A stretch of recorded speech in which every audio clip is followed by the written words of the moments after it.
What's up, guys? CieZ's here, and today I wanted to bring you an Oberkommand versus Soviet guide. I had a couple people ask for it, and it's definitely one of the harder matchups. I'm going to actually start the video a little bit earlier because I wanted to point something out that I do in most of my games, is I always check out what commanders my opponent has. I mean, it might be pretty obvious, but I figured maybe some people don't do that, and I always, try to remember, okay, if he has guards, he'll get 85s, shocks, KV-1s, and if I don't see any elite troops, I know that it could be IS-2s or T-34-85s. And this guy I'm going to be playing against, he's actually a friend of mine, a practice partner, 2v2 partner. Just wanted to give him a little bit of credit. He's definitely a good player. I think at the time of recording this, he's ranked 62 as Soviet 1v1. I'm pretty sure he's been a bit higher than that. And he actually pointed out a tip to me, I didn't know this until this game, is in the fog you can see what structures they're building.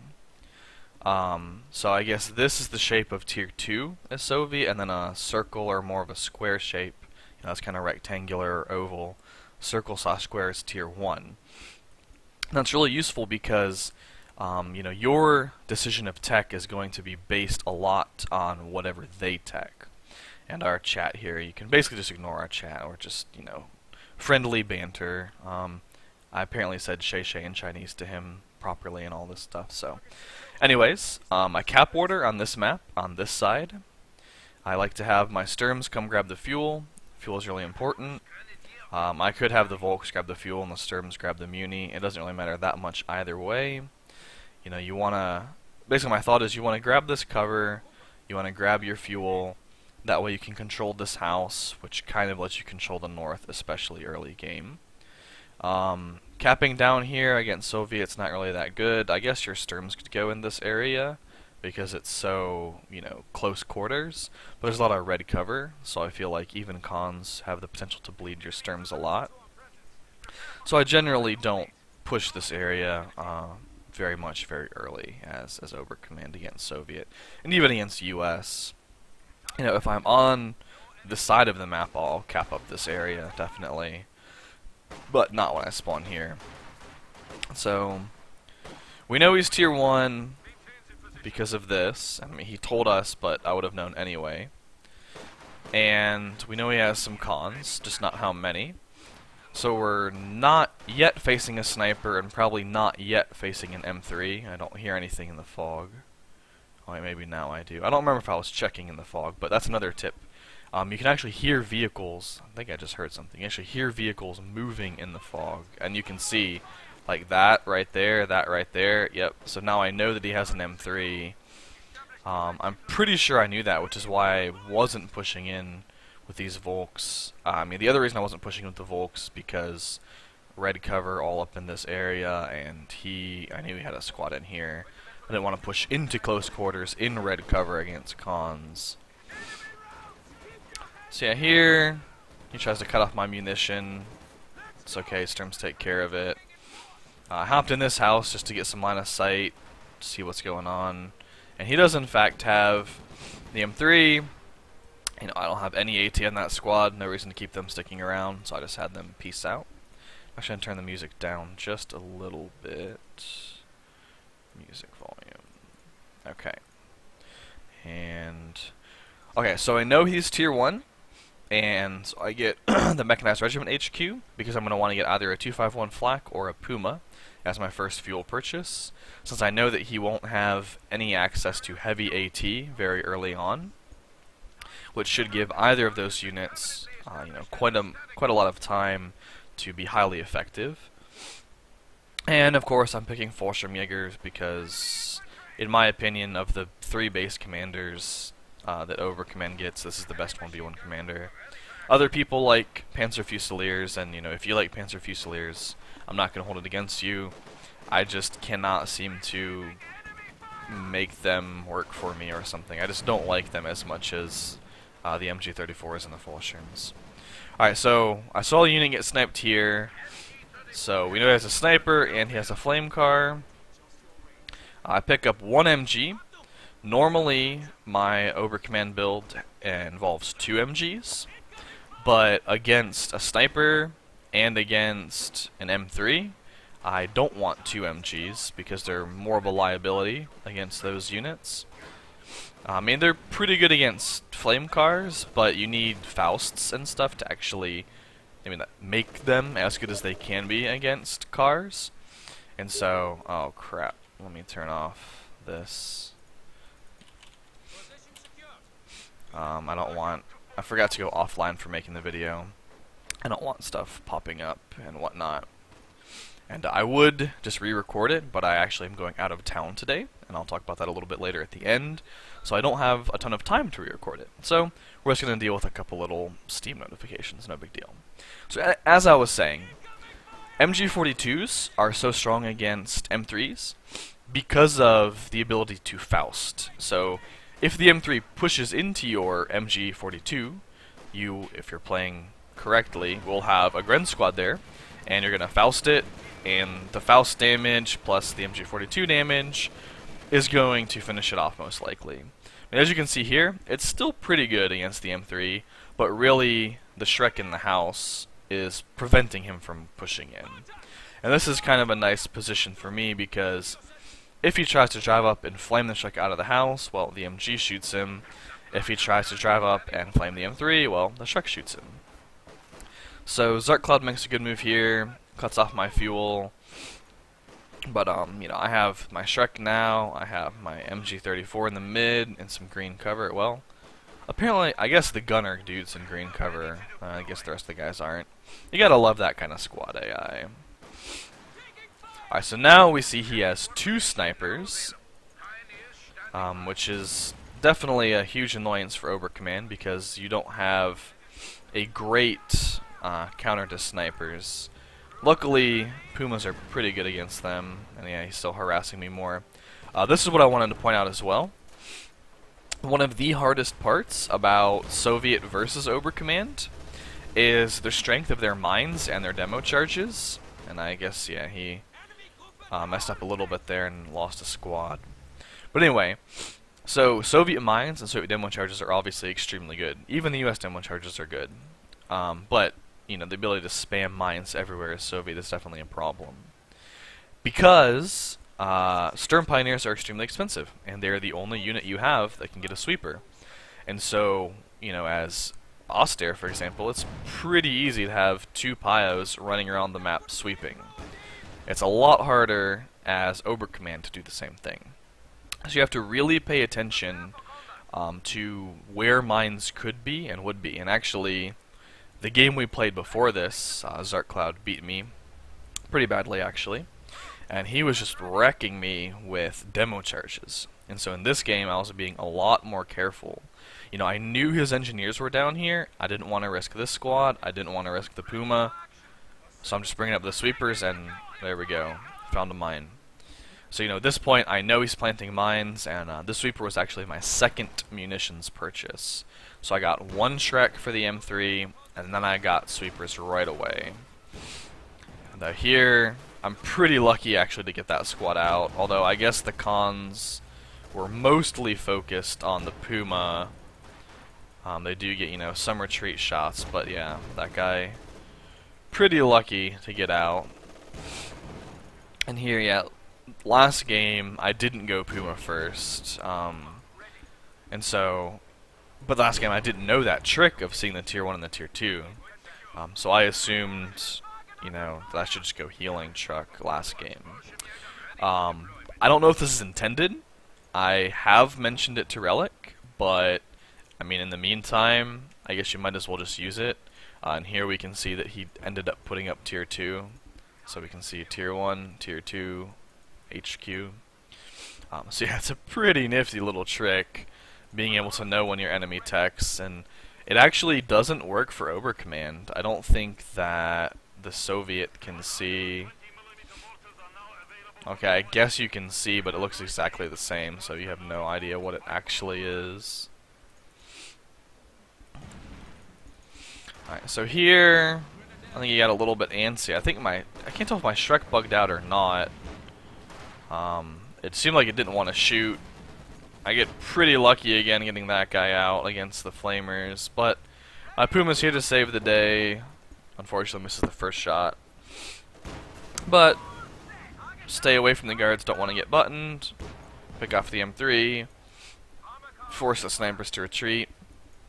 So now we know he has Tier 1, Tier 2, and guards. So he's definitely going for those T-3485s, since we know what commanders he has. And that lets you prepare for that inevitability. He's probably not going to attack Tier 3, especially after Tier 1 and Tier 2. So we know, we need to start watching the CP, so that we'll know about what time the T-3485s are coming, and, get some heavy AT for that. Probably a Jagdpanzer for, get some more Shreks running around, probably. So, I know that he doesn't have any more vehicles, and he's probably going to have an AT gun. He definitely has access to AT guns, because we know he has Tier 2, sorry. And he has guards. So, getting a 251 flak doesn't really seem like a good idea at this point, in my opinion. It's just going to die pretty quickly to the guards and or the AT gun. We do know that he has snipers, and so the choices really, in my opinion, were either I can get a walking Stuka and try to pick off the snipers, but that's can be a bit more unreliable because, as soon as they hear it shooting, they could just run the snipers away, and it has a long time, very obvious shooting sound, long time before it hits. So I chose to put up the healing truck. We want healing. Healing is always nice. And I figured I could get an IG, short for Infantry Geschütz or something. I don't know exactly how to say it. Unfortunately, I don't speak German. But it's a pretty good support weapon. I mean, the range is pretty good. It's actually really good against buildings. It doesn't kill the models in buildings as much as, say, a mortar does, but it kills the building a lot quicker than a mortar. And as Oberkommand, you just don't really like buildings. I guess Shreks are good in buildings, but the threat of demos, especially against Soviet, is just like way too high. And Flamer engineers running around, and Molotovs, and there's just all kinds of reasons that I would rather just have buildings be dead. Maybe this one I'll keep alive and sweep it periodically and protect it. Now, Fallschirms are a good reason for buildings, but yeah, I don't know. You don't really need it to make Fallschirms good. So anyway, I knew I wanted to get Fallschirms, preferably to try to get the snipers, and I thought this would be a pretty good chance. What I did is I actually drew the sniper shots out and then called the Fallschirms in to give them extra time before they started getting shooting.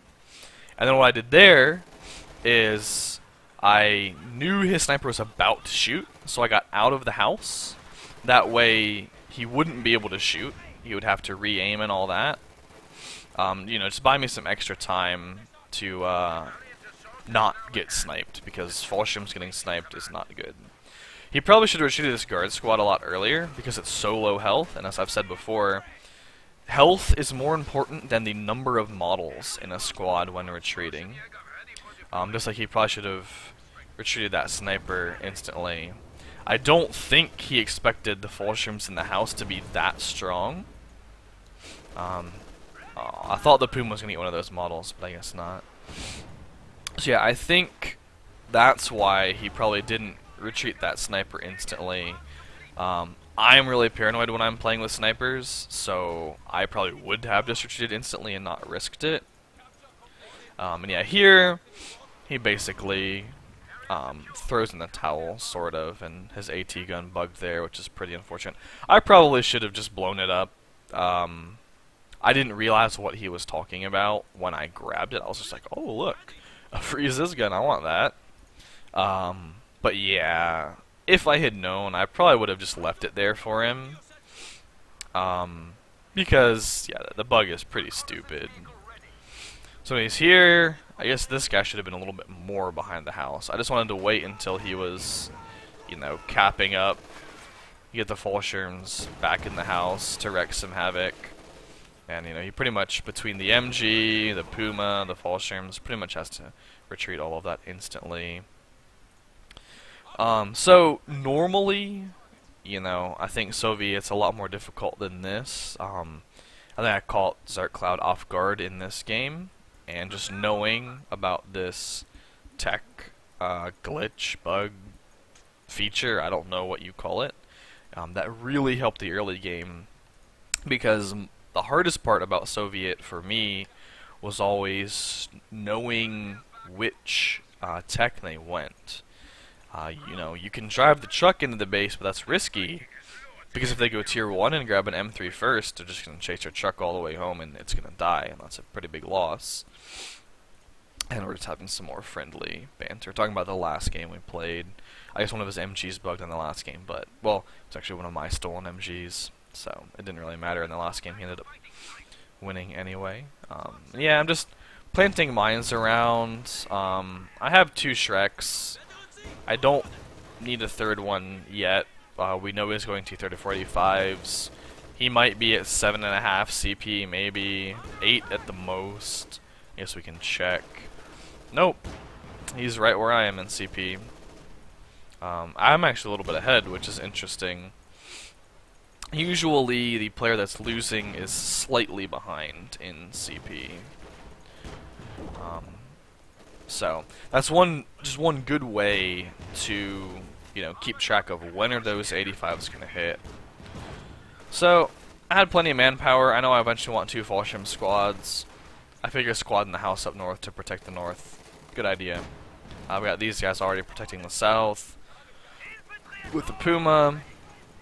You know, it was getting shot with the AT gun, but it's not in range anymore. Snipers, he gets 2 good snipes there. That's a lot of manpower bleed. One at all possible, you want to prevent your elite infantry from getting sniped. I mean, it's pretty obvious, but yeah, you know. So there, I knew I was going to get AT grenaded. I just wanted to throw up some smoke, both to protect my units from any incoming assault, like any snipers, but mostly to prevent, you know, in case he had a CieZ around or whatever. I probably didn't need to pop that smoke, but I had plenty of munitions, and, you know, I really wanted to keep the Puma alive. Puma is still very good at supporting against T-3485s, and especially against T-3476s and T-70s and all that.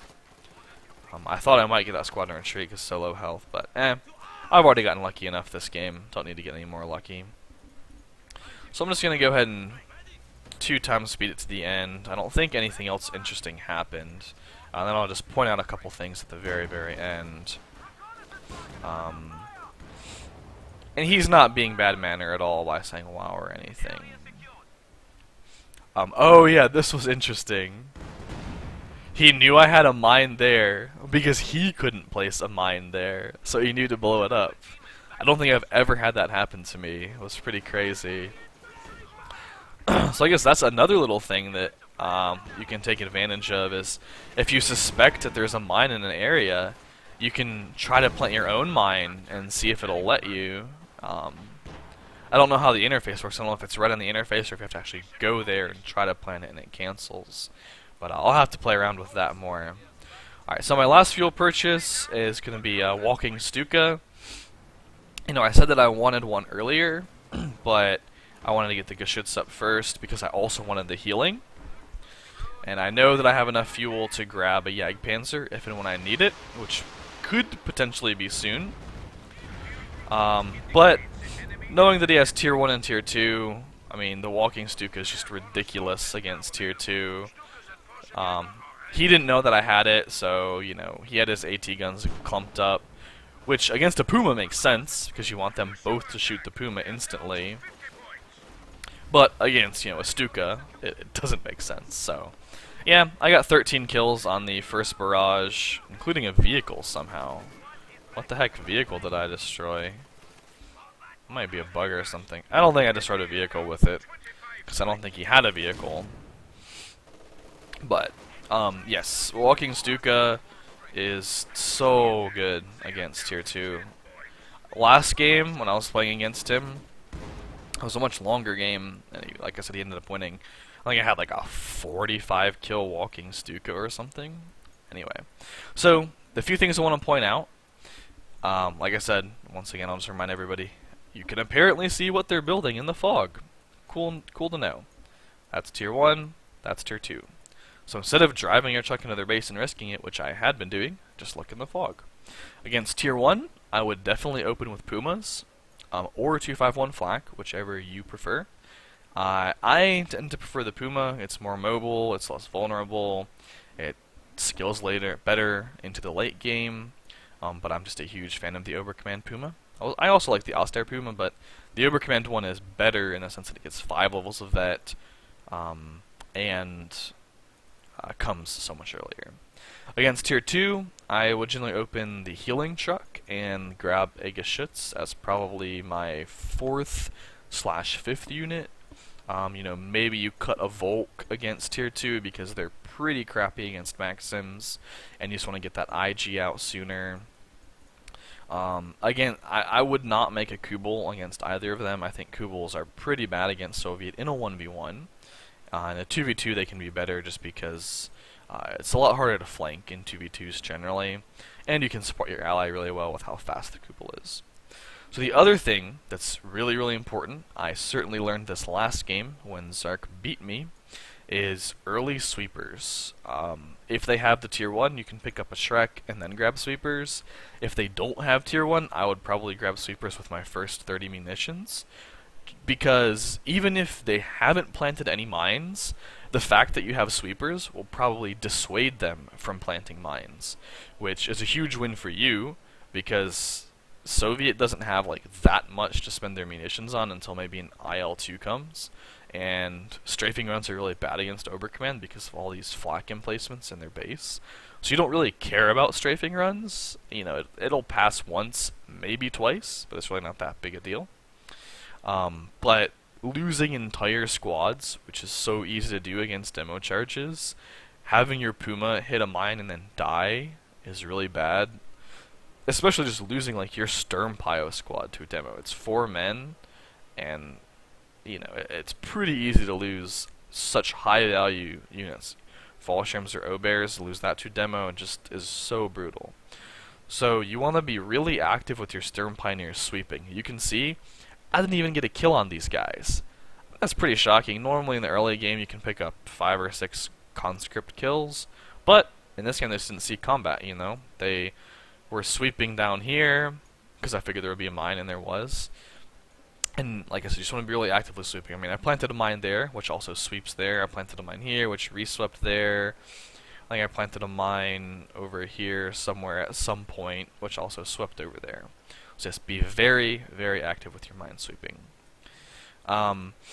The end/mid game, you're gonna need AT, and that's gonna have to be based on what they get. In this case, I knew he was getting T-3485s, which means I had the luxury of time to get this walking Stuka.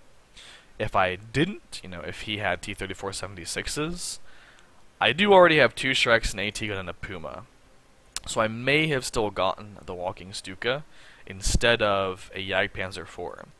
But if you need heavy AT, this guy's your best buddy. It's cheaper than the Panther, especially when you consider the fact that that costs 80 fuel, which I think is brutally high in a 1v1. Especially considering, okay, Obears are extremely good. Fallschirms are good enough, in my opinion. The Lukes, I don't like it that much. The Panther just kind of sucks. Sturm Tiger, I don't know. I have mixed feelings on it. I feel like the walking Stuka does what the Sturm Tiger does, but a bit less risky.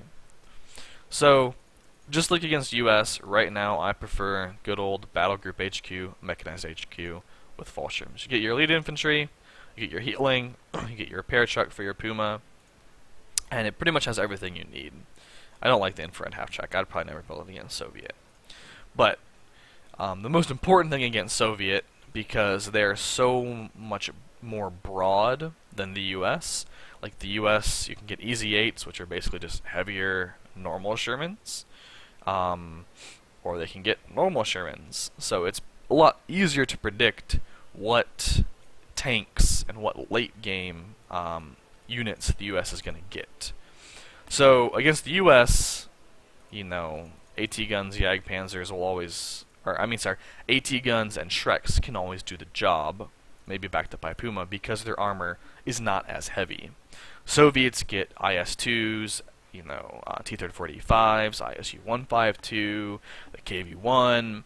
Against those heavier tanks, you know, more armored tanks, more health, you're gonna need that Jagdpanzer, because Shreks are pretty darn bad against the IS-2, just because its AoE is so good. It's just so good against infantry. AT guns aren't that much better, because it does like a tiger, and it just kind of drives up to them and kills them. But the Jagdpanzer outranges it, has good penetration, good damage, and with, you know, the lack of mobility of the IS-2, that makes the Jagdpanzer a really good counter to that. So you just want to keep in mind what they're going to get. In my opinion, Oberkommand is, you know, primarily based around picking your units to counter their units. And you have a lot of really good counters at your arsenal, so that's the main thing I think you need to take advantage of. Anyways, I'm going to go ahead and wrap this up. Like I said earlier, I'm actually going to be out of town starting tonight, and I'll be back on the 28th of July. So unfortunately, I won't be making any more videos during that time. I should be able to check my email and comment on my videos periodically, you know, when I'm at the hotel at night or whatever, and have access to Wi-Fi. So, if you guys do leave comments, I'll get them, I'll get email notifications, etc., etc. I've been loving the comments so far, so definitely keep that up. You know, let me know what I can do better, let me know what you want to see, and when I get back, I'll definitely make it happen. But, I'm signing out for about a week and a half, guys, and I'm going to go enjoy a vacation. Take care.